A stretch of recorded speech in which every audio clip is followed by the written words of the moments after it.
How's it going, everybody? My name is StevieWunderKid, and today we're going to be recreating Paul Walker's 1995 Mitsubishi Eclipse from the first Fast and Furious movie using the brand new Maibatsu Penumbra FF that was just added as part of the Los Santos Summer Special DLC that came out today, August 11th, 2020.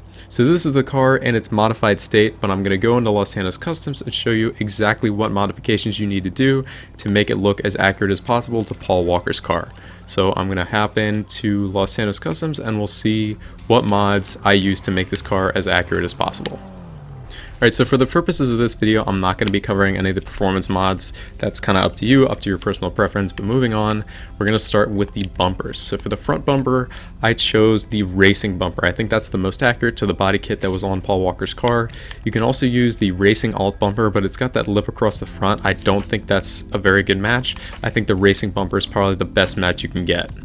As for the rear bumper, I chose to run the ribbed street rear bumper because it adds that little kind of seam in the rear bumper, hence why it's called the ribbed bumper. You could also run the street rear bumper, but it's not as accurate. It's very, very slight, but I think the ribbed street rear bumper is slightly more accurate, which is why I chose to run that. Obviously, as you can see at the bottom here, the little diffuser piece matches up with the body kit on Paul Walker's car. Moving on to the exhaust, I chose the titanium tipped exhaust. You could also do the single small exhaust for the chrome tip. Unfortunately, it just doesn't look as good. I don't think it fills out the rear end as much as the titanium tipped exhaust because you can't actually see the muffler, you just see the tip itself. So that's why I chose the titanium tipped one, because you can actually see the body of the muffler. It fills it out way better. There's less kind of empty space there, and even though the tip's not as accurate, I think it's probably the best bet for the exhaust. As for the front seats, I went with the street seats. Now you could also choose the competition seats. It's super hard to tell exactly which seats that were used in Paul Walker's car, so I just went with the street seats. I like the way the harness color actually matches the rest of the car with the green theme, so I just went with those. But again, street seats or competition seats are probably the two best matches for the seats. As for the hood, unfortunately we can't get the bulge hood that was normally on these Eclipses where there's like a little bulge right on the right hand side of the hood, so I went with the carbon sport hood. It's got those little kind of lines on the left and right hand side, but it doesn't affect the livery as much, and I chose to run this over the carbon street hood because the street hood is kind of ridged in the center there. It's very hard to see, but you can see that the livery is kind of it doesn't really look good with the livery in my opinion, which is why I chose the carbon sport hood. As for the lights, we chose to do nothing with the headlights, but we did do the neon kit. So the neon layout is going to be front, back, and sides, and then the neon color is going to be lime green. It's really hard to tell, again, what specific color of green. You could use either mint or lime. The real color looks right in between these two, so that's why I just chose to do the lime, so it would match up with the rest of the car. Moving on to the livery, probably the most signature aspect of this build is the Almost Had You livery. If you don't run this and you're trying to do a Paul Walker build, I don't know what's wrong with you. I mean, if you're doing this build, you have to run the Almost Had You livery. Moving on to the mirrors, I chose to run secondary mirrors. Now, the actual mirrors that were on Paul Walker's car are like very thin, so I just chose to do the secondary. You could also run carbon. There's very, very little difference there. Because the secondary color on this car is already classic black, I just chose to run secondary because I think that's the best bet. As for the plate, I just kept it stock. You can run the actual number, you can change that up in the iFruit app. It is RNO263. It's an Arizona plate, and unfortunately you can't get a really good match on that with any of the plates that you can choose from here, but still a consideration that if you want to make it, you can make it. As for the respray, the primary color that we went with is a classic lime green. Now, quick tip, if you don't have this unlocked, you can unlock it after completing 25 stunt jumps, but if you don't have this unlocked already, what you can do is you can actually order this car on the Southern San Andreas website in lime green just by default. So you can select the green little circle that appears once you go to buy the car, and that will give it to you in the lime green color.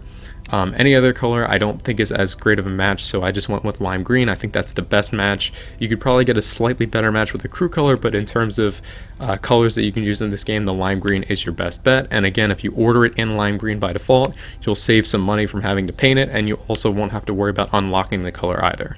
So highly recommend just getting it in lime green to start. As for the secondary color, we went with a classic black. The only thing the secondary color changes in this is the stitching on the like the upper edge of the dashes where the gauges are here, and also the stitching on the steering wheel. So I just left it black. It's really hard to tell those small intricate details, so I just went with black, and also obviously that color of the mirror is black too.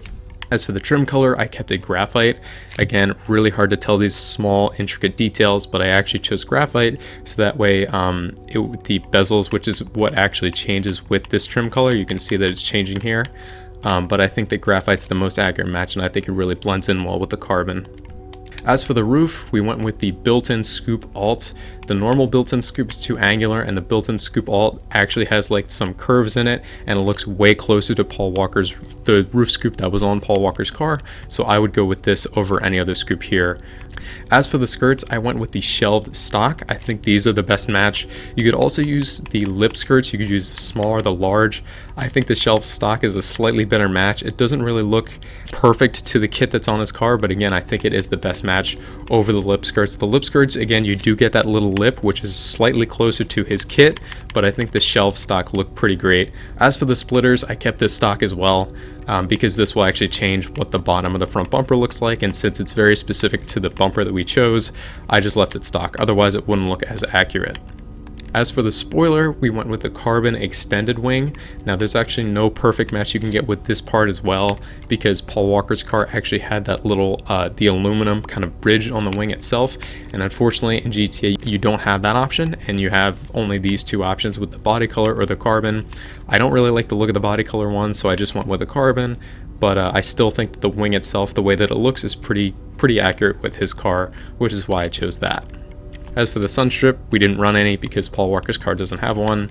For the suspension, I ran lowered suspension. Stock suspension I think is a little bit too high, and the street suspension I think has just a little bit too much tuck, so I just went with lowered. As for the wheels, I went with the sport wheels. These are chrome, and I went with the chrome Oozer wheels. Now, I was recommended in my previous video on the other Penumbra build to use the Duper 7s, but I personally don't really like the look of these wheels because they don't have the little lip towards the outer edge of the wheel. The Oozers I think are pretty spot on. They of course have way more spokes than Paul Walker's actual wheels, but I think the structure of the wheels, the way that they look with the lips, I think looks the best and is the best match in my opinion. But the Duper 7s would also work if you're really looking to get the same number of spokes. Those are also pretty close. You could order them just as the stock rims, but unfortunately you can't get a really good color match. They are like a shade of light chrome on his car, so unfortunately you can't get that in GTA, which is why I just went with the standard chrome. Wheel color, because these are chrome, you can't really change that, and for the tires we just left them stock. As for the windows, we went with light smoke. You could either go with light or dark smoke, it doesn't really matter. It doesn't make a huge difference, so I just went with light smoke, but there definitely are some window tints on his car, which is why I went with the light smoke.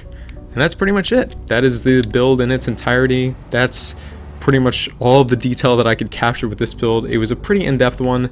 It took me a while because there are a ton of modifications you could do to this car, but definitely worth it for the final product here. So yeah guys, this is the build of Paul Walker's 95 Eclipse using the brand new Maibatsu Penumbra FF.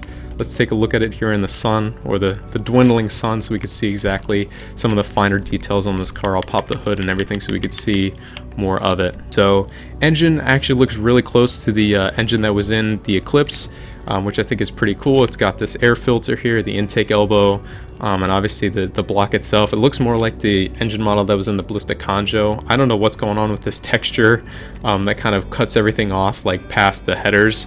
You can see that it just looks kind of weird the way that they've textured it, but hey, the model itself looks pretty good, and it's got the strut bar too, so I think it looks pretty good. And then the interior, obviously it shares the same interior I think with the Sultan and a couple other cars, just like the recycled tuner interior, but obviously we have our custom seats with the harnesses. I think they look pretty cool, and then the back there's really nothing to show there. But yeah guys, that's the build itself. I'm really happy with the way that this turned out, and if you guys are too, if you think this was accurate, do show some support by liking the video and all that stuff if I happen to help out. So yeah, that's about it. And let's quickly also do a quick comparison between this one and the old Maibatsu Penumbra to see just how different they are. To be honest, I don't know why Rockstar didn't just do this in the first place. I think it was kind of a lost cause, and they were really grasping at straws to try to put this livery on the newer Penumbra, but they decided to do it. I don't know why, but now we have this, and obviously this is way more accurate to Paul Walker's actual movie car. So I figured I'd kind of compare them side by side. You could see just how different they are. Alright, so we're back in the arena garage. I've already got some of the other DLC cars waiting to be modified, so expect to see those in some future videos.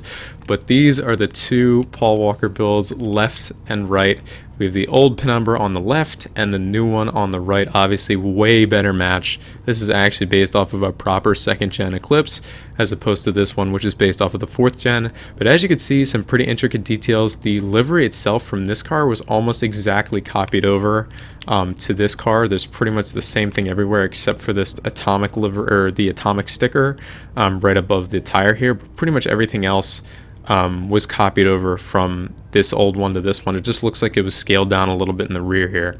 But yeah, I mean, obviously way closer with the new Penumbra that we have. And I'm really happy they finally decided to add this. I was waiting for this. I know I've seen some lore-friendly mods about this car and all that stuff, and it was really great that I think they pulled the trigger and decided to give us this car. So really happy about it. Obviously, this is the old one. If you're trying to save a ton of money, then you might have to go this route. All in all, this car cost probably about 1.6 to 1.7 million all in for all of the modifications. Obviously, that includes some of the engine mods. So just external mods, I'd expect to spend a lot of money on this car. The inflation's real, but obviously, as you can see, the final product is well worth it. It looks amazing. So yeah, guys, again, this is the expensive option, but obviously way more accurate. This is the cheap option if you guys want to go this route. I'll link my other build that I did on this car in the description if you're interested in seeing me do like the budget version of this, but obviously this is way better.